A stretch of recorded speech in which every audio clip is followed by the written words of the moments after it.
اللهم صل على سيدنا ومولانا محمد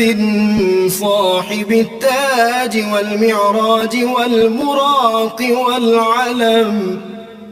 دافع البلاء والوباء والقحط والمرض والألم، اسمه مكتوب مرفوع مشفوع منقوش في اللوح والقلم، سيد العرب والعجم اسمه مقدس معطر مطهر منور في البيت والحرم، شمس الضحى بدر الدجى صدر العلا نور الهدى كهف الورى مصباح الظلم، جميل الشيم شفيع الأمم صاحب الجود والكرم، والله عاصمه وجبريل خادمه والبراق مركبه والمعراج سفره، وفوق سدرة المنتهى مقامه وقاب قوسين مطلوبه والمطلوب مقصوده والمقصود موجود، سيد المرسلين خاتم النبيين شفيع المذنبين، أنيس الغريبين رحمة للعالمين،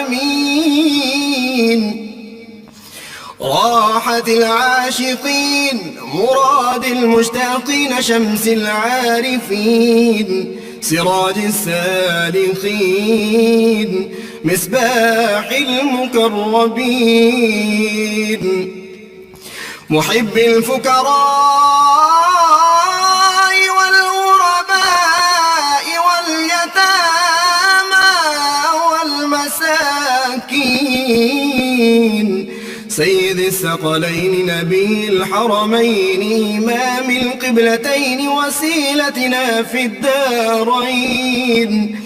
صاحب قاب قوسين محبوب رب المشرقين ورب المغربين،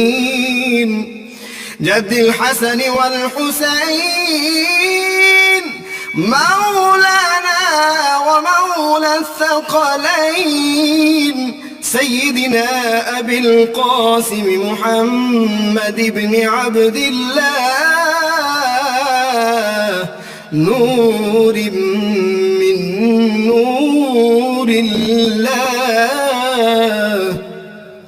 يا أيها المشتاقون بنور جماله بلغ العلا بكماله، كشف الدجى بجماله حصنت جميع خصاله،